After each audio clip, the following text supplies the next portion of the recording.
Lors de ton parcours avec le papillomavirus, tu as peut-être entendu des horreurs, ou vécu des expériences difficiles, des choses, des examens qu'on t'a fait subir qui n'étaient pas du tout OK avec toi. Alors aujourd'hui, je reçois Nimera. Elle a aussi vécu des violences gynécologiques et elle a même créé un compte qui s'appelle Balance ton utérus. Ce compte, maintenant, elle va nous expliquer comment il s'est transformé parce que à un moment donné, elle a décidé d'en finir avec la colère pour aller vers la résilience. Alors, bienvenue sur le podcast HPV Positive. Et Nimera, je te remercie d'avoir accepté de témoigner sur le podcast HPV Positive. Bah, avec plaisir, avec grand plaisir. Alors, effectivement, la colère, c'est une énergie qui sert à passer à l'action. Mais voilà, quand c'est une émotion qui reste tout le temps, elle est néfaste et n'aide pas à aller mieux. Donc, dans l'interview, ouais, tu nous raconteras quel a été ton chemin pour passer voilà, de cette colère que tu as pu vivre avec les violences gynécologiques à la résilience. Et tu nous expliqueras tout ce parcours. Et pour commencer cette interview, j'ai envie voilà, de te demander, suite aux violences gynécologiques que tu avais vécues, donc tu as créé le compte Balance ton utérus, sur lequel de nombreuses femmes se sont exprimées pour partager aussi les violences gynécologiques qu'elles avaient vécues.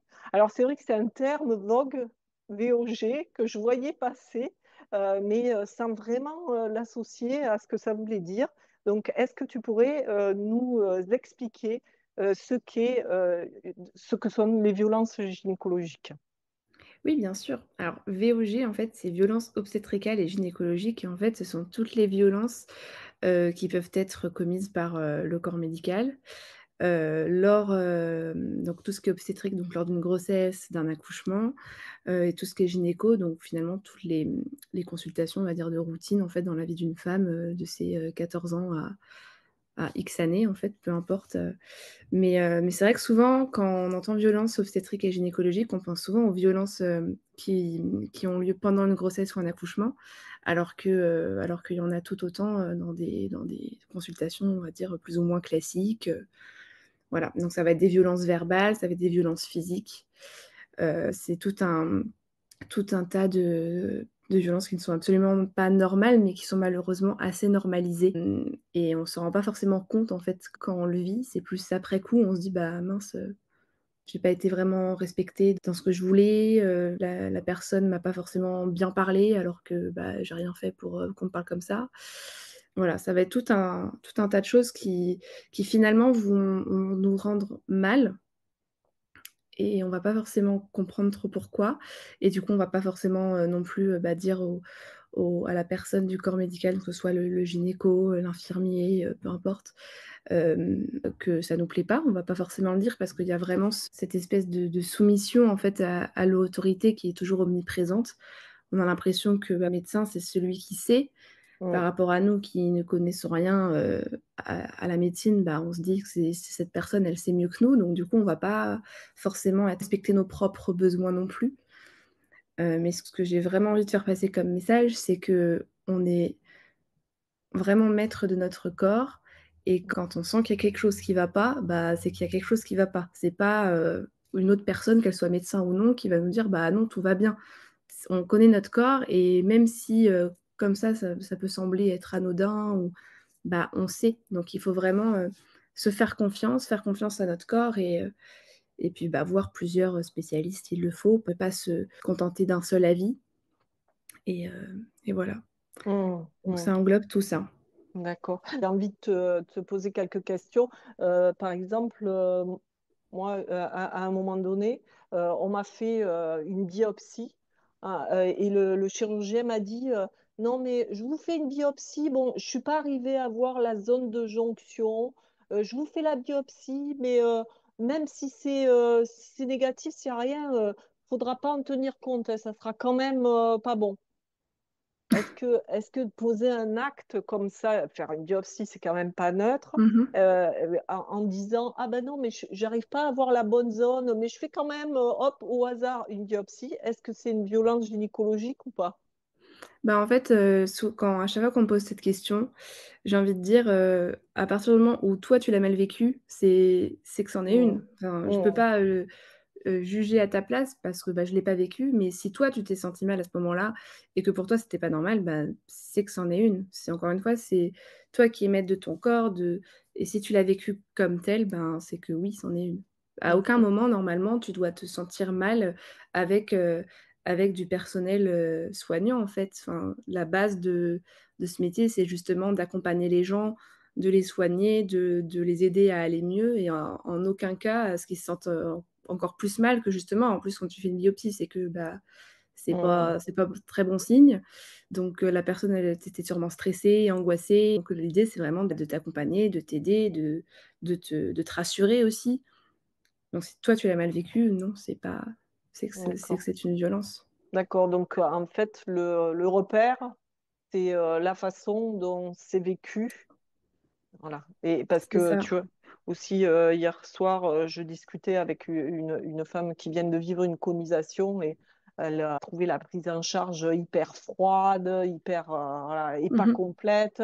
Donc ça, ben, c'est en fait comme elle a eu ce sentiment, c'est une violence gynécologique. C'est ça et j'ajouterais même que je pense que dans le corps enfin après tout j'ai vraiment accompagné des centaines, peut-être même des mi je peux même peut-être dire des milliers de femmes. J'ai échangé avec des milliers de femmes Mm, sur tous ces sujets-là, mm, et le point commun à tout ça, enfin en tout cas les conclusions que j'en ai tirées, c'est que dans tout le personnel soignant, il y a plusieurs types en fait de personnes. J'ai eu plusieurs anecdotes comme ça où là, dans ces anecdotes-là, c'était des gynécos, mais peu importe finalement, que ce soit, peu importe le médecin. mm, Le gynéco, voilà, ça se passe pas très bien lors de la consultation, il est assez froid, il parle mal à la patiente. mm, La patiente lui dit: «Bah, là, j'apprécie pas comment vous me parlez, je suis pas d'accord avec vous».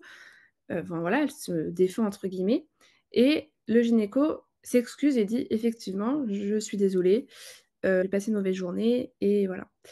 Donc là, j'ai envie de dire, on est tous humains, on passe mm, tous des mauvaises journées et voilà, ça peut, il y en a qui se remettent en question et qui s'excusent et donc là, mm. voilà, c'est pas des personnes qui sont maltraitantes à la base, c'est juste, C'est sûr, voilà, des gens, c'est sûr. on est tous humains.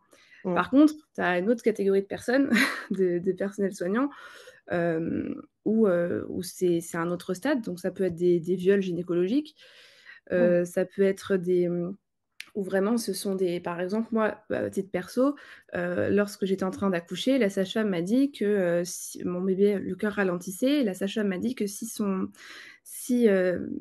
si je faisais pas plus d'efforts, mon bébé allait mourir et mm, que c'était de ma faute et que j'étais une mauvaise mère. Elle me sort ça comme mm. ça, donc c'est super pour me mettre en confiance Mmh. et Ouais, pour, c'est voilà. vraiment violent. Mmh. Voilà et donc ça, c'est pas pardonnable, en fait. Tu peux pas dire: «Oh Mmh. désolée, je me suis Mmh. un peu emportée». Non, ça ne se dit pas et quand j'ai échangé aussi avec pas mal de personnels soignants et il y en a beaucoup qui me disent: «Oui, mais on est submergés, on a trop de travail, on n'est pas assez, accompagnés par l'État» et cetera. Pour moi, c'est une fausse excuse parce qu'en Mmh. fait, même si, tu es infirmière, au fin fond de l'Afrique où tu as 0 moyen, où il y a rien, bah, c'est pas pour autant que tu dois être comme ça, en Maltraitant. fait. Mmh. Enfin, Mmh. tu à Mmh. la de base, tu es pas Mmh. maltraitant. Après, bien sûr, encore une fois, tu peux passer une mauvaise journée et être un peu plus froid ou fatigué, que d'habitude. Mais à aucun moment ça justifie une insulte, ça justifie, un toucher vaginal, non consenti. Donc Mmh. il y a vraiment ces 2 types de personnes. Mmh. Donc je pense que c'est important aussi bah, de faire le comparatif des 2, parce qu'évidemment que tous les personnels soignants ne sont pas comme ça. Heureusement qu'il y en a qui sont très bien. Mais voilà, il y en a Mmh. qui devraient changer de métier aussi. C'est sûr, ouais. Ouais, c'est sûr. Moi, j'ai vécu ça lors de mon deuxième accouchement aussi. L'équipe soignante avait visiblement pas envie que j'accouche ce jour-là. Et dès que je suis arrivée, déjà, on m'a mis un produit pour essayer de retarder l'accouchement. Donc, premier truc, je Mmh. n'aurais pas voulu, voilà, ça fait autorité et quand on arrive, on n'est pas forcément préparé que la réponse médicale va pas être celle la plus Mmh appropriée. mh. Mais elle dépend beaucoup des circonstances. Et en fait, ben, ma fille, elle avait vraiment décidé de naître à ce moment-là. Mmh Donc, mh. ils ont renvoyé en fait mon mari. Ils m'ont mis dans une chambre en gynécologie. Mais bon, moi, il fallait que j'accouche. Donc, j'ai rappelé et j'étais toute seule dans ma salle d'accouchement. J'étais seule. Ils ne voulaient pas, tu vois, ça me fait même monter de l'émotion là quand je repense à ça. Il voulait pas rappeler mon mari. Ah ben non. Ah, et puis au bout d'un moment, ah ben on lui a laissé un message. Alors maintenant on peut plus rien faire, hein. Comment ça? Moi je suis en train d'accoucher toute seule. Et donc de temps en temps, elle passait une tête. Alors il faisait super chaud. J'étais à moitié nue. Ah, si l'anesthésiste vous voit comme ça, il vous fera pas la péridurale, hein. Enfin, des menaces Mmh mh. et jusqu'à, en fait, ben, je pense que l'anesthésiste, pareil, ils l'ont appelé qu'au dernier moment. Donc, quand l'anesthésiste est arrivé, il m'a fait la péridurale et ce qui s'est passé, c'est qu'ils m'ont mis à accoucher tout de suite après. Mmh mh. Alors que si j'avais été informée que j'étais prête à accoucher, j'aurais refusé cet acte. D'ailleurs, Mmh mh. voilà, ça a été complètement inefficace. J'ai accouché à l'ancienne, j'ai compris ce que c'était la délivrance. Mmh. Et c'est vrai que j'ai jamais eu, ça a été vraiment un traumatisme. En plus, ça Mmh s'insérait mh. dans une période déjà très, très compliquée. Mmh mh. Ça a été vraiment un traumatisme pour moi, la façon dont s'est passée cette naissance. Et il y a des personnes du service gynécologique, parce que je n'étais pas en maternité, qui ont reconnu ce qui s'était passé, mais j'ai jamais pu en discuter avec l'équipe. Mais Mmh mh. c'est vrai que c'est vraiment quelque chose qui, pendant un certain temps, m'a traumatisée, quoi. Et puis, tu vois, j'en garde encore Bien sûr. l'empreinte plus de 20 Mmh ans mh. après. J'en garde encore l'empreinte douloureuse et c'est vrai que Ouais, ouais, ouais. merci de militer, d'avoir fait toutes ces actions et d'avoir accompagné autant de femmes dans ce qu'elles peuvent vivre, parce que être reconnu dans ce qu'on ressent, c'est déjà une part de la guérison. Ouais. Ah oui, bien sûr. Puis il y a aussi le fait de connaître aussi ses droits. Mm, Parce que, bah, moi, enfin, avant tout ça, bah, je les connaissais pas non plus et j'allais chez le médecin, peu importe pourquoi, il me disait de faire ça ou bah, je lui disais oui, en fait, même si j'en avais pas envie, bah, mm, là, on se dit: «C'est pour notre santé, mm, la personne sait mieux que nous». Alors qu'en fait, bah, on peut très bien dire: «Bah, en fait, non, là, je me sens pas d'exercer cet acte-là tout de suite, peut-être pas avec vous, donc je prendrai rendez-vous avec peut-être quelqu'un d'autre» et puis, enfin, en fait, se laisser vraiment, libre de nos choix et se responsabiliser aussi. mm. Parce que, il y a donc c'est la loi Kouchner qui est de 2002 si je me trompe pas, qui dit que justement tout acte, tout consentement peut être retiré à tout moment lors d'un acte médical. D'accord. Et en fait ça, c'est super important de le savoir tout en et quand on dit ça, souvent sur les réseaux, on plein de commentaires qui vont dire: «Ah bah oui, mais si tu dis non au médecin, pour que je sais pas moi, qu'il te fasse, un toucher vaginal ou quoi et que tu as un souci, bah, faut bien que tu le fasses le toucher vaginal». Alors oui, il faut bien que tu le fasses, mais tu peux choisir Mm, quand, comment, mm, avec qui et tu te responsabilises. Tu sais que voilà, le toucher vaginal, il est pas, à un peut-être qu'il est pas à 1 mois près. Si c'est très mm. urgent après, enfin, il y a plein de facteurs qui rentrent en compte. Bien Mais sûr. si ça peut attendre, tu es pas obligé de le faire là, à la minute, alors que tu te sens Mm, pas prête. mm. Et ça, je crois Donc que c'est vraiment intéressant. Merci d'apporter ça, parce que c'est vraiment intéressant parce que toutes les femmes qui ont le papillomavirus, il y a quand même beaucoup d'examens mmh mh. gynécologiques et même des prélèvements, etc. Mmh Donc mh. voilà, d'avoir cette capacité à revenir à soi et poser quand quelque chose n'est pas juste pour soi. C'est vrai que c'est un entraînement aussi, hein.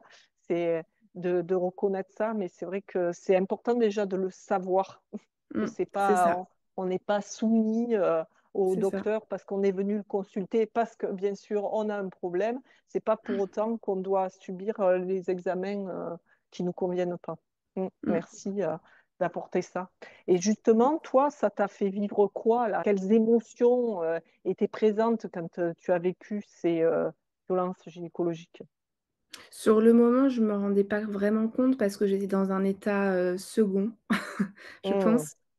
Heu, Toute ma grossesse, j'ai eu des douleurs atroces, au niveau du rein, où aucun médecin n'arrivait vraiment à savoir ce que j'avais. Donc souvent la réponse, vu qu'ils savaient pas, bah, c'était que c'était dans ma tête et que voilà, j'étais enceinte, que je pouvais avoir des douleurs, que j'étais pas la première femme à être enceinte et que j'étais pas la dernière. Donc en gros, «Tu attends, dans 9 mois, ça ira mieux». En gros, ouais, c'était ça. ouais. Et Déjà un 15 peu jours des violences gynécologiques, quoi. voilà, c'est ça. Moi, ça a commencé dès le Hmm, début et en fait, 15 jours avant mon accouchement, on m'a diagnostiqué des coliques néphrétiques et du coup, j'ai vécu avec ça, pendant 8 mois, en fait. Donc du coup, j'étais devenue à moitié folle parce que hmm, la hmm. douleur, c'était une douleur aiguë que j'avais tout le temps. C'est comme quand tu te cognes, tu sais, tu te cognes, le pied sur un coin de meuble, tu vois? Tu as super mal, c'est une douleur ultra aiguë, mais ça part assez rapidement. Bah, moi, j'avais ça, mais tout le temps Ah, waouh. et aucun médicament ne me soulageait. Donc du coup, j'étais vraiment dans un état second, tout le temps. Donc j'ai vécu une grossesse assez terrible à cause de ça et du coup, lors de mon accouchement, il y a plein de choses qui se sont très mal déroulées, à cause du corps médical et du coup, j'étais dans un état encore une fois, j'étais comme blasée, en fait. Moi, tout ce qui m'intéressait, c'était juste que mon bébé aille bien. Après moi, Hmm, je hmm, j'avais plus vraiment de je m'attendais plus à rien, en fait et d'ailleurs pendant l'accouchement, j'ai failli y passer, et je me suis dit enfin, quand j'ai commencé vraiment à partir, je me suis dit: «Mon bébé va bien, maintenant c'est bon, au moins tu seras tranquille». Je hmm, j'ai même pas finalement, je me suis même pas dit: «Non, pas maintenant, c'est pas mon heure, je suis trop jeune et j'ai pas envie de mourir». C'était, juste un soulagement, en fait. Un soulagement hmm, de me dire: «Bon, c'est bon, mon bébé va bien, maintenant, c'est bon, c'est fini et on n'en parle plus et hmm, je veux plus souffrir, plus jamais, hmm, plus de cette manière». Et donc du coup, pendant la grossesse et l'accouchement, je ressentais vraiment ça. Après, les semaines qui ont suivi, je me sentais, vraiment déprimée, voire dépressive. hmm. Je pleurais tout le temps, j'étais pas bien, j'avais goût à rien. Donc quand j'en parlais, tout le monde me disait: «Oh, tu fais un baby blues». Puis je regardais ce que c'était le baby blues et je dis: «Non, mais ça va plus loin qu'un baby blues, hein, mon truc là». J'avais des pensées noires, enfin ça allait pas du tout et c'est en faisant des recherches, c'est là que je suis tombée sur le terme, VOG, sur Hmm. des forums et du coup, c'est là que j'ai créé après parce qu'il y avait assez peu à l'époque de témoignages sur ça et du coup, c'est là que j'ai créé le compte Insta, Balance ton utérus. À l'époque, c'était vraiment, très, égoïste. Je l'ai créé juste pour, peut-être échanger avec, 2-3 femmes qui avaient vécu, des choses similaires. Je l'ai créé, j'ai fait une story en racontant très brièvement ce qui m'était arrivé. Je fais un appel à témoignages, en fait, juste pour, voilà, pour Mmh. échanger avec deux trois copines. Et en fait, j'ai reçu, des centaines et des centaines de témoignages, en même pas une semaine. Enfin, c'était un truc de dingue, et je m'attendais pas du tout à ça. Et Mmh. c'est là que j'ai pris conscience, en fait, de ce qui se passait, en France, pas qu'en France, mais enfin, tu te dis en 2018, en France, il se passe des Mmh. trucs, il y avait On même s'y des attend pas, témoignages, ouais. non, j'étais incapable de finir de les Mmh. lire, enfin Mmh. et il y a des femmes qui enfin, j'ai même reçu des messages d'hommes, qui me racontaient l'histoire de leurs femmes qui en sont mortes carrément, enfin qui sont plus de ce Ouais, monde à cause de ouais. violences gynéco Ah! Oh! et qui sont Ouais. même plus là pour pouvoir témoigner et c'est là que je me suis rendu compte que enfin c'était et du ça a alimenté ma colère Mmh. parce que, bah, témoignage après témoignage, je me disais: «Mais c'est pas possible, mais pourquoi personne ne fait rien? Pourquoi personne ne dit rien? Et pourquoi, quand chaque femme va chez le gynéco, une femme sur 2 vit ce genre de sévices?» Et en fait, on est C'est beaucoup. tellement matrixé par la société, surtout en tant que femme, en disant: «Bah, voilà, c'est le médecin, c'est lui le sachant et nous on Mmh. obéit, comme de gentilles petites filles», que finalement personne ne n'ose rien dire, en fait. Mmh. Et c'est là, du coup, que j'ai commencé à publier, des témoignages anonymement. Donc bien sûr, je demandais à chaque fois, si je pouvais partager le témoignage et je mettais pas le pseudo de la femme et puis voilà, de fil en aiguille, j'ai été invitée au ministère de la santé Mmh. pour échanger de tout ça. Bon, ça bien évidemment, ça n'a servi à rien. Mais voilà, j'ai fait plusieurs quand même pas mal d'actions, pour essayer de réveiller, tout ce monde là-dedans. Un monde assez complexe et donc il faut toute une Mmh. équipe derrière, de juristes, d'avocats et à l'époque, enfin, j'avais pas du tout les moyens, Mmh. financiers de partir dans une guerre pareille non plus, quoi. Mmh. Donc tout ça, ça a fait monter la colère jusqu'au Mmh, moment où tu as dit: «Stop, je vais c'est en ça, finir avec la colère. Stop, balance ton utérus, et je passe à autre chose. Je c'est veux, ça. transformer en lumière peut-être cette expérience». Comment est-ce que tu peux, nous expliquer, le déclencheur? Est-ce que tu te souviens du jour où tu t'es dit: «J'en finis avec la colère»? Bah, il y a en fait, tout ça finalement, ça a quand même duré plusieurs années, hein, peut-être 2 ans.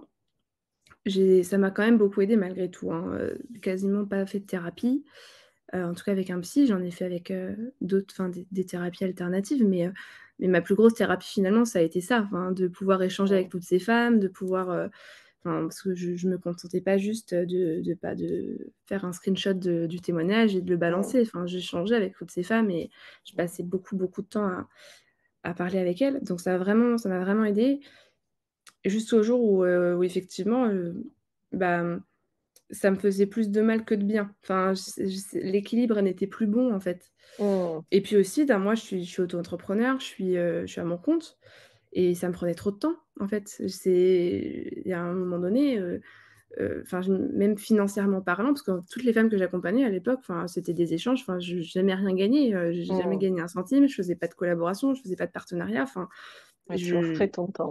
oui, voilà, j'y gagne d'un point de vue financier, je n'y gagnais rien. Mmh. Et du coup, ça me prenait trop de temps, en temps horaire et du coup, je gagnais pas assez, bah, pour, tout simplement pour vivre. Mmh. Mmh. Donc du coup, je me mis tout ça bout à bout, bah, je me suis dit: «Faut voilà, faut passer à autre chose, en fait, tout simplement». Enfin, je laisse la place à d'autres et du coup, de Balance ton utérus, je suis passée à Love ton utérus. Bah, voilà, de passer de la colère à la résilience, où finalement ça suit aussi mon parcours et aujourd'hui, là, j'ai encore changé, là, il y a quelques semaines, mais là, c'est bon, c'est la bonne, Mmh. j'arrête de changer. Parce que Love ton utérus, du coup, j'ai proposé pas mal d'accompagnements féminins et cetera, mais comme je le disais, vu que je suis à mon compte, que je propose plein de choses et que je fais plein de choses, dans ma vie, pro et dans ma vie active, j'ai décidé de tout rassembler au même endroit, parce que c'était plus simple et que pendant un moment, je me disais, «Je peux pas parce que finalement, c'est pas la même chose, ça n'a rien à voir». En fait, si. J'ai eu la révélation un jour en me disant: «Bah, en fait, si j'accompagne les femmes, c'est juste pas de la même manière en fonction de leurs besoins, Mmh. mais c'est exactement la même chose». Donc là, voilà, maintenant mon compte, c'est Ayam Nimera et voilà, il y a toutes mes facettes, tout ce que je fais, dans la vie, que ce soit professionnel comme perso, où voilà, je partage aussi pas mal de trucs, perso qui peuvent aider. Mmh. Et quel a été ton chemin pour, trouver cette résilience? J'ai été accompagnée aussi par, Patricia et par, Nathalie. Donc Patricia, c'est une coach en énergie féminine Mmh. et Nathalie, c'est une énergéticienne et donc du coup, c'est vrai que ce sont 2 femmes qui m'ont vraiment aidée, qui même peut-être même sans le savoir parce que enfin, j'ai fait plein de choses avec elles, des accompagnements, pas forcément sur les mêmes sujets, mais qui m'ont beaucoup aidée à trouver ce chemin, ouais, vers cette résilience-là. Tout le chemin, on va dire, spirituel que j'ai, Mmh. heu, m'a vraiment aidée à me poser aussi les bonnes questions et à me dire que, bah, qu'en fait tout ça, ça s'est passé, je peux pas le changer dans tous les Mmh. cas. Mmh. Donc autant le transformer en force et en et l'utiliser en fait, pour du positif et pas, Mmh. toujours sur des énergies négatives, quoi. Mmh. Moi, c'est ce que je trouve, d'inspirant dans ton parcours parce que vraiment, ouais, voilà, tu vois bien que la colère à un moment donné, bah, ça amène que de la colère. Mmh. Quelque part, ça fait bouillir, encore plus la marmite, même militer, même, s'engager, donner de l'écoute.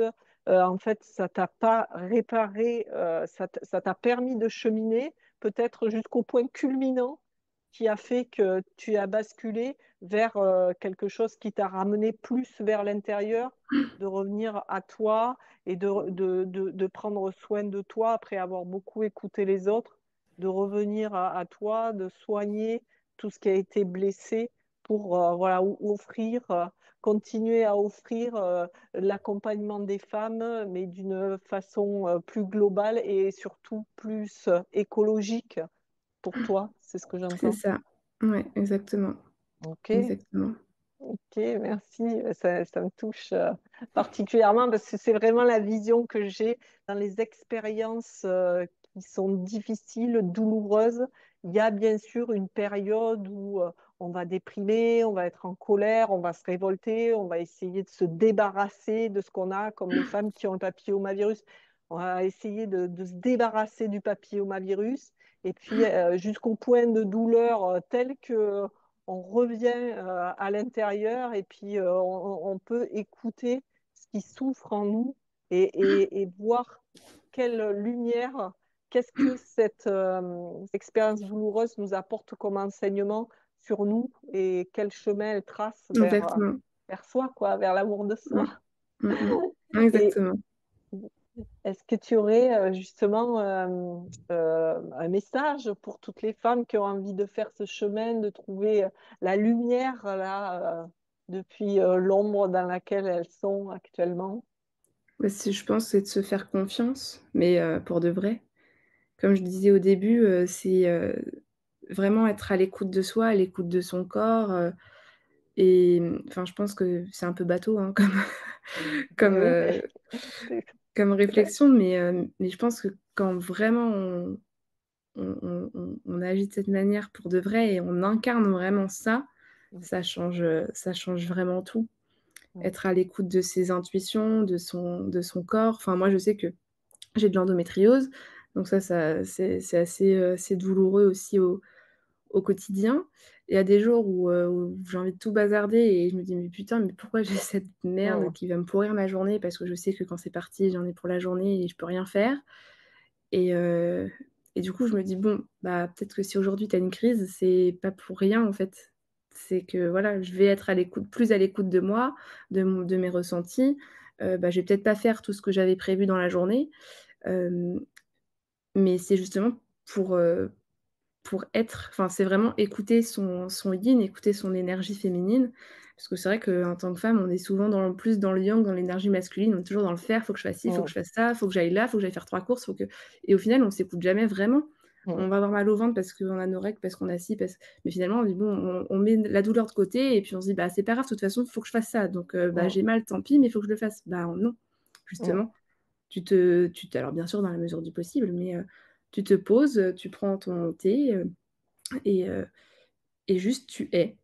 mm, Tu À l'écoute de tes ressentis et de ton corps. mm, mm. Ça me parle vraiment parce que c'est là où moi aussi j'ai trouvé vraiment cette fluidité en fait, cette simplicité. C'est simple en fait, tout est là, tout est là, Mmh tout mh. est en soi. Souvent on va le chercher très loin Mmh mh. et en fait c'est juste là, il n'y a qu'à s'asseoir et écouter. C'est ça, Mm. exactement. Non, mais c'est un beau cadeau et une belle invitation que tu proposes. J'espère que toutes les femmes qui nous écoutent pourront capter ce message. Parfois, ça prend du temps, ça a besoin de cheminer, ça a besoin d'être entendu plusieurs fois avant de se dire, ah ben tiens, oui, si plutôt que de faire, ben, je me pose, j'écoute ce qui est là et je fais ce qui est juste pour moi, je m'autorise à ça. Et ben voilà, c'est un pas vers la responsabilité et c'est ce que ça nous demande, je pense, même à travers ben, les violences gynécologiques qu'on peut vivre. C'est des stress, enfin, c'est un trauma qu'on vit quand on vit ça. Et donc, c'est un entraînement de petit à petit s'affirmer pour qu'au moment où on a des situations qui peuvent être traumatiques, on puisse parler, parce que si on a l'habitude de subir, en fait, Mmh voilà, mh. c'est subir les situations, toujours être en soumission finalement et jamais écouter sa petite voix intérieure pour oser dire, et ben voilà, on vit pas, on reste C'est ça, comme coincé dans le traumatisme. Mm. exactement. Ben, merci beaucoup, Nimera, pour tous les apports que tu as faits.